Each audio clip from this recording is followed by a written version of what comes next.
तुम्हाला माहिती आहे का? जगातील बहुतेक यशस्वी लोक त्यांच्या आयुष्यातील एका टप्प्यावर पूर्णपणे एकटे होते. कुणी त्यांच्यावर विश्वास ठेवत नव्हतं, पण तरीही ते मोठे झाले. प्रश्न हा आहे, एकटा असलेला माणूस इतका शक्तिशाली कसा बनतो?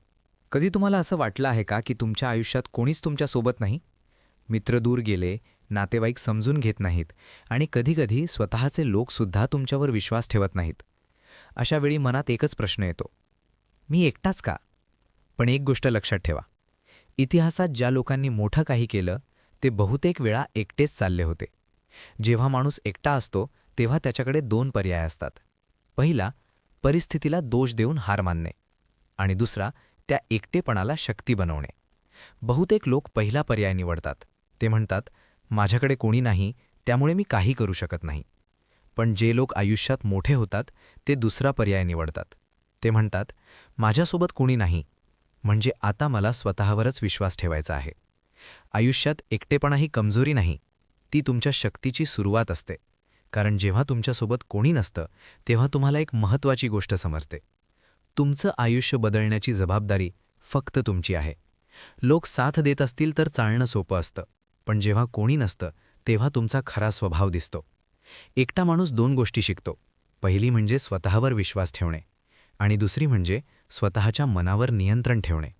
जगात अनेक लोक आहेत ज्यांनी एकटेपणातूनच आपली ताकद शोधली. कारण जेव्हा कोणी तुमच्यावर विश्वास ठेवत नाही तेव्हा तुम्हाला स्वतःलाच स्वतःवर विश्वास ठेवावा लागतो, आणि हाच विश्वास तुम्हाला इतरांपेक्षा वेगळं बनवतो. लक्षात ठेवा, जे लोक नेहमीच लोकांच्या गर्दीत असतात ते स्वतःला ओळखत नाहीत. पण जो माणूस एकटा असतो तो स्वतःशी संवाद करायला शिकतो. तो स्वतःच्या चुका ओळखतो, स्वतःला सुधारतो आणि हळूहळू स्वतःची एक वेगळी ओळख तयार करतो. एकटेपणा तुम्हाला दोन मोठ्या गोष्टी शिकवतो, शांतता आणि संयम. जे लोक शांत राहायला शिकतात ते आयुष्यात मोठे निर्णय घ्यायला सक्षम होतात. म्हणून जर आज तुम्हाला असं वाटत असेल की तुमच्यासोबत कोणी नाही, तर निराश होऊ नका. कदाचित आयुष्य तुम्हाला एका मोठ्या प्रवासासाठी तयार करत आहे. कारण कधीकधी देव लोकांना दूर करतो जेणेकरून तुम्ही स्वतःची खरी ताकद ओळखू शकता. आणि कदाचित हा एकटेपणाच तुम्हाला अशा ठिकाणी घेऊन जाईल जिथे एक दिवस लोक तुमच्याकडे पाहून प्रेरणा घेतील. आयुष्यात एक गोष्ट नेहमी लक्षात ठेवा, ज्यांना कोणी साथ देत नाही ते लोक दोन प्रकारचे असतात.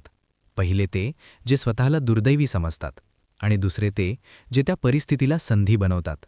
पहिल्या प्रकारचे लोक सतत तक्रार करत राहतात. ते म्हणतात, माझा नशीब खराब आहे. पण दुसऱ्या प्रकारचे लोक वेगळा विचार करतात. ते म्हणतात, जर माझ्यासोबत कोणी नाही तर मला स्वतःचं आयुष्य स्वतः घडवायचं आहे. यशस्वी लोकांची हीच खासियत असते.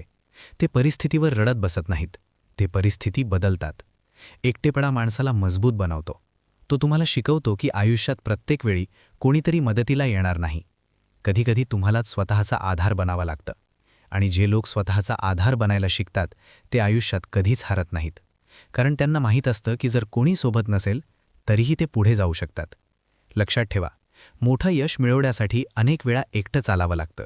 कारण प्रत्येकाला तुमचं स्वप्न समजणार नाही. काही लोक तुमच्यावर हसतील, काही लोक तुमच्यावर शंका घेतील, आणि काही लोक तुम्हाला थांबवण्याचा प्रयत्न करतील. पण जर तुम्ही थांबलात नाहीत तर एक दिवस तेच लोक तुमचं कौतुक करतील. जगात प्रत्येक मोठ्या यशामागे एक अशी वेळ असते जेव्हा त्या व्यक्तीच्या सोबत कोणीच नव्हतं. पण त्यांनी हार मानली नाही. ते चालत राहिले, शिकत राहिले आणि स्वतःला सतत सुधारत राहिले. आणि हळूहळू त्यांचं आयुष्य बदलत गेलं. म्हणून जर आज तुम्हाला असं वाटत असेल की तुम्ही एकटे आहात, तर लक्षात ठेवा, हा शेवट नाही. कदाचित हीच तुमच्या आयुष्यातील सर्वात मोठी सुरुवात असू शकते. कारण जे लोक एकटे असताना स्वतःला घडवतात तेच लोक एक दिवस जगाला प्रेरणा देतात. म्हणून आजपासून एक निर्णय घ्या. लोक तुमच्यासोबत असो किंवा नसो, तुम्ही तुमच्या स्वप्नांच्या दिशेने चालणार आहात. कारण खरा योद्धा तोच असतो जो एकटा असताना सुद्धा हार मानत नाही. आणि हीच ती मानसिकता आहे जी सामान्य माणसाला असामान्य बनवते. हीच आहे ती विचारसरणी जी तुम्हाला आयुष्यात पुढे घेऊन जाईल. आणि हाच आहे द सेव्हन्थ माइंडसेट.